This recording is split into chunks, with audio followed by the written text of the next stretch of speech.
नमस्कार मंडळी, स्वागत आहे तुमचं. आज आपण बोलणार आहोत तुला जपणार आहे च्या आजच्या भागात झालेल्या त्या एका मोठ्या बदलाविषयी, ज्याने कथेला एकदम नवीन वळण दिलं आहे. जर तुम्ही आजचा एपिसोड मिस केला असेल तर काळजी करू नका. हा व्हिडिओ पूर्ण बघा आणि आवडल्यास लाईक, शेअर आणि सबस्क्राईब नक्की करा. चला तर मग आजच्या भागात आपल्याला बघायला भेटते की मीरा आणि अंबिका थेट मार्जेरीकडे येतात. तेव्हा ते मार्जेरीला बघून धक्कच होतात, कारण की ती मंजिरीच असते. तेव्हा मीरा बोलते की ताई, ही तर मंजिरी आहे. तेव्हा अंबिकाही बोलते की थांब, मी काहीतरी करते. अंबिका टिचकी वाजवते पण त्याच्याने काहीही होत नाही. तेव्हा मार्जेरी जोरजोरात हसत असते आणि बोलते की तुम्ही दोघी कितीही प्रयत्न करा अंबिका, तुझ्या पंचमहाभूतांची शक्ती वापर, नाही तर काहीही वापर, पण तू मंजिरीला काहीही करू शकणार नाही, कारण की मंजिरी मनुष्य नाहीच आहे म्हणून. तेव्हा मीराला आणि अंबिकाला लगेच आठवतं की नीरती देवीही त्यांना तेच बोललेली असते.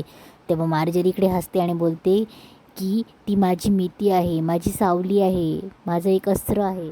मला चिरतारुण्य मिळवायचं आहे आणि त्यासाठी मीच मंजिरीच्या या रूपाला अस्तित्वात आणलं आहे. मार्जेरी हसत असते. त्या दोघींना बघून तेवढं तिथे मंजिरी येते. मंजिरी हसायला लागते. तेव्हा अंबिका आणि मीरा थोड्या घाबरतात.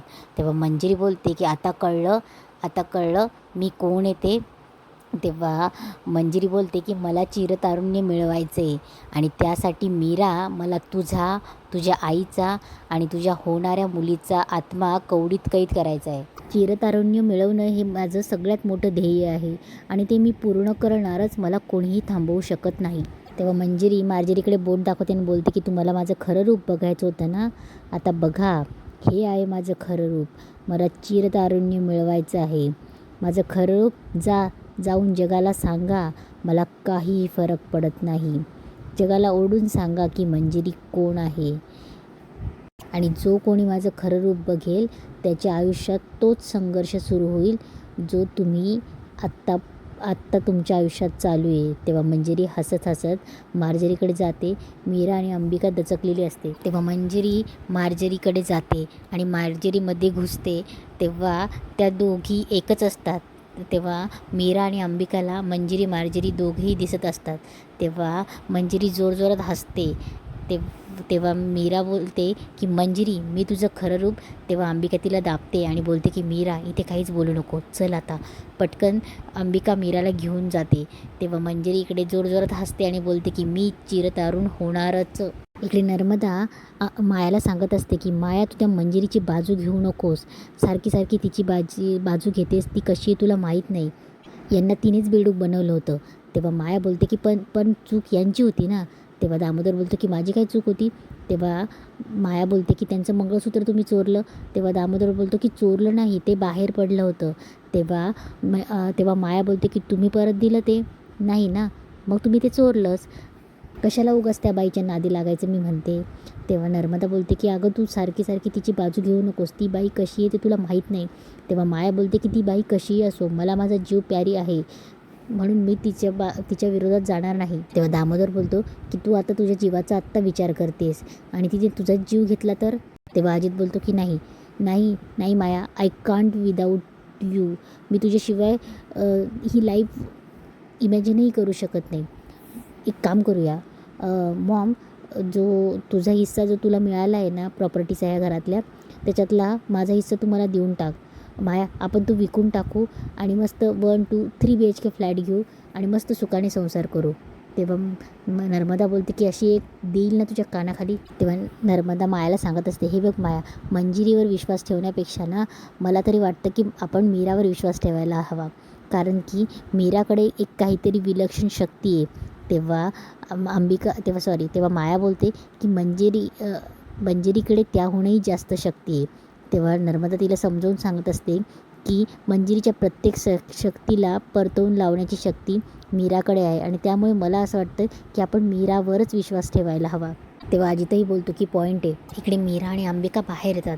तेव्हा अंबिका बोलते की मीरा, अगं ती मंजिरी चेटकीने अगं.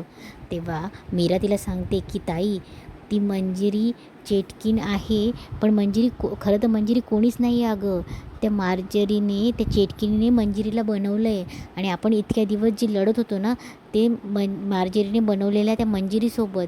आणि जर असं असेल ना, तेव्हा अंबिका बोलते की आपण त्या चिटकिणीचा अंत करू शकतो का गं?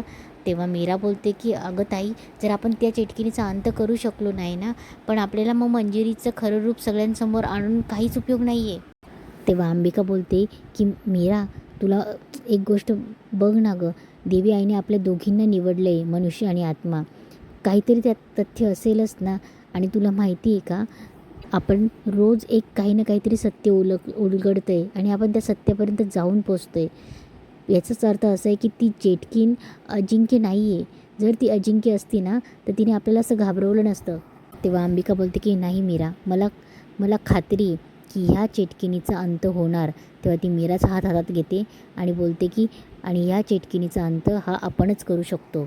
इकडे अथर्व सकाळी सकाळी मीराला शोधत असतो आणि बोलतो की मीरा परत कुठेतरी गेली. इतके दिवस मी समजू शकत होतो, पण आता मला माहिती आहे आणि तरीही मी काही करू शकत नाही आहे. आणि मीरा मला काही करूही देत नाही आणि सांगतही नाही आहे. तेव्हा अथर्व खाली बसून डोक्याला हात लावून बसतो. तेवढ्यात एक स्टोरी सांगण्याचा कोणाचा तरी आवाज अथर्वला येतो. तेव्हा अथर्व बोलतो की हा तर माझ्या आजीचा आवाज आहे.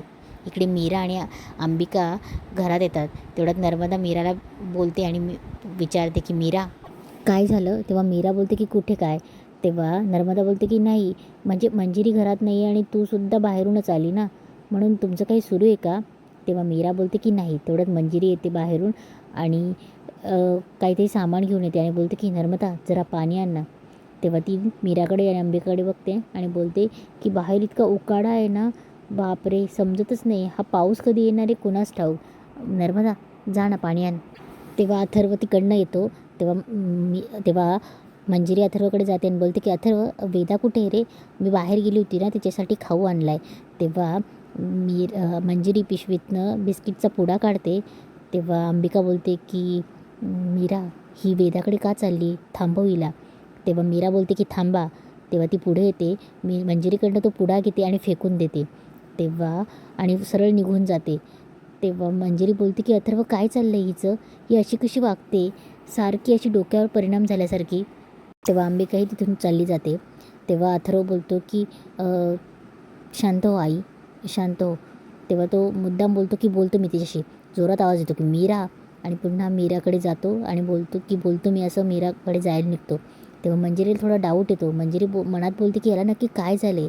हा माझ्या बाजूने एवढा ठामपणे उभं राहत नाही, नक्की काहीतरी झालं आहे, काहीतरी बिनसलं आहे. इकडे अथर्व मीराकडे येतो आणि बोलतो. अथर्व बोलत असतो की किती दिवस गप्प बसायचं, आणि ती बाई समोर आली ना तर माझ्या इमोशन्सवर कंट्रोल नाही राहत, तसा तुझा कंट्रोल सुटतो तसा. एनिवे, जाऊ दे, मी त्या आश्रमाच्या किल्ल्या मागून घेतल्या आहे तिच्याकडनं. तेव्हा मीरा बोलते की वेदाचे बाबा, अहो असं का केलं तुम्ही? तुम्हाला माहिती आहे ना, त्या बाईला संशय येईल आणि आपल्याला तेच तर नको आहे. संशय आला तर सगळं फिसकटेल. तसं काहीच होणार नाही आहे. ते व्हीलची फॉर्मॅलिटी कंप्लीट करण्यासाठी असं करायचं आहे असं सांगितलं आहे तिला.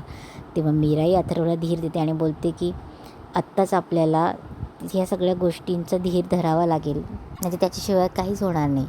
तेव्हा अथर्व बोलतो की ठीक आहे, बाय द वे आज एक वेगळीच गोष्ट घडली. तेव्हा मीरा बोलते की काय? तेव्हा अथर्व बोलतो की मागे उभा होतो एकटाच, तेव्हा मला आजीचा आवाज आला. तेव्हा मीरा बोलते की आजी आली होती? तेव्हा अथर्व बोलतो की नाही, तुझी आजी नाही, माझी आजी. तेव्हा अंबिकालाही प्रश्न पडतो. तेव्हा अथर्व बोलतो की ती लहानपणी मला चेटकिणीची गोष्ट सांगायची आणि तीच ऐकू आली आज. मला हे खूप विचित्र वाटलं, काय घडलं मला ते कळलंच नाही. तेव्हा अंबिका बोलते की मीरा, त्यांना विचार कुठली गोष्ट. तेव्हा मीरा बोलते की वेदाची बाबा, कुठली गोष्ट मला सांगा ना. तेव्हा अथर्व बोलतो की एक राजा असतो, त्याचं साम्राज्य असतं आणि त्या चेटकिणीची वाईट नजर पडते त्याच्या साम्राज्यावर. सो ती त्या राजाला मारायचा प्रयत्न करते. पण तेव्हा मीरा बोलते की पण आठवा ना. तेव्हा अथर्व बोलतो की अगं लहानपणी पाठ होती मला ही गोष्ट, पण आता आठवत नाही. एनिवे, हे खूप विचित्र होतं, सो तुला मी शेअर केलं. हा भास होता. तेव्हा मीरा बोलते की नाही नाही, हा भास नाही, हा संकेत होता. तेव्हा अथर्व बोलतो की कसला संकेत? तेव्हा मीरा बोलते की माझ्या बाबतीतल्या सगळ्या गोष्टी तुम्हाला पण का कळत आहेत? तुम्ही परत एकदा ही गोष्ट आठवण्याचा प्रयत्न करा ना, कारण की ही गोष्ट आणि आपल्या आयुष्यात जे काही घडते त्याचा नक्कीच काहीतरी संबंध आहे. इकडे मंजिरी ती पेटी बघत असते आणि बोलत असते की मीरा आणि अंबिकाला माझं खरं रूप कळलं आहे. त्यांना असं वाटत असेल की ही लढाई त्या जिंकल्या, पण मंजिरीला हरवणं ही साधी गोष्ट नाही आहे.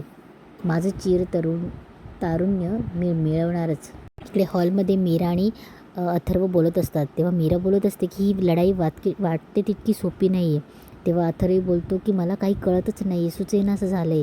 कारण की इतक्या आजकालच्या युगात आणि या अशा गोष्टी. तेवढ्यात वेदा एक हॉरर मास्क घालून येते आणि अथर्वच्या एकदमच समोर येऊन उभे राहते. तेव्हा अथर्व एकदम जोरात दचकतो आणि ओरडतो की ए. तेव्हा वेदा तो मास्क काढते आणि बोलते की बाबा घाबरला, बाबा घाबरला. तेव्हा अथर्व खूप चिडतो आणि बोलतो की वेदा हे काय मजाक आहे. तेव्हा अथर्व तिच्यावर खूप चिडतो आणि बोलतो की हा मास्क कुठून आणला, कळतं का तुला काय करते म्हणून, आणि तो मास्क फाडून लावतो. तेव्हा वेदा घाबरते आणि मीराला मिठी मारते. तेव्हा मीरा बोलते की वेदा काही नाही हं. तेवढ्यात तिथे अनन्या आलेली असते. अनन्या खूप दिवसाची बाहेर गेलेली असते. अनन्या येते आणि हे सगळं प्रकार बघून ती बोलते की दादा. इकडे माया मंजिरीकडे येते. मंजिरी पटकन ती पेटी ठेवते आणि बोलते की बोल माया. माया दरवाजा बंद करते आणि मनात बोलत असते की सासूबाई जरी म्हणत आहेत की मीराकडे सगळ्यात जास्त शक्ती, तरी पण मी मंजिरी मॅडमच्याच बाजूने राहणार. तेव्हा मंजिरी बोलते की बोल माया. तेव्हा माया बोलते की सासूबाई म्हणतात की मीराकडे सगळ्यात जास्त पॉवरफुल शक्ती आहे. मीरा जास्त पॉवरफुल आहे, तिच्याकडे खूप जास्त शक्ती आहे आणि तुम्ही म्हाताऱ्या वाघीण झाल्या आहेत. तेव्हा मंजिरीला राग येतो. मंजिरी बोलते की म्हातारी वाघीण.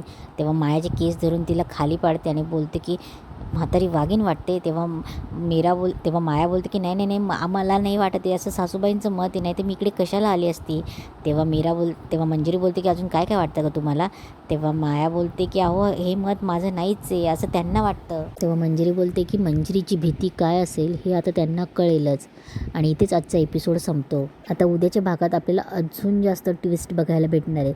हळूहळू ही सिरियल एका वेगळ्याच वळणावर चालली आहे. म्हणून लवकरात लवकर या चॅनलला सबस्क्राईब करा, लाईक करा आणि शेअर करा. धन्यवाद.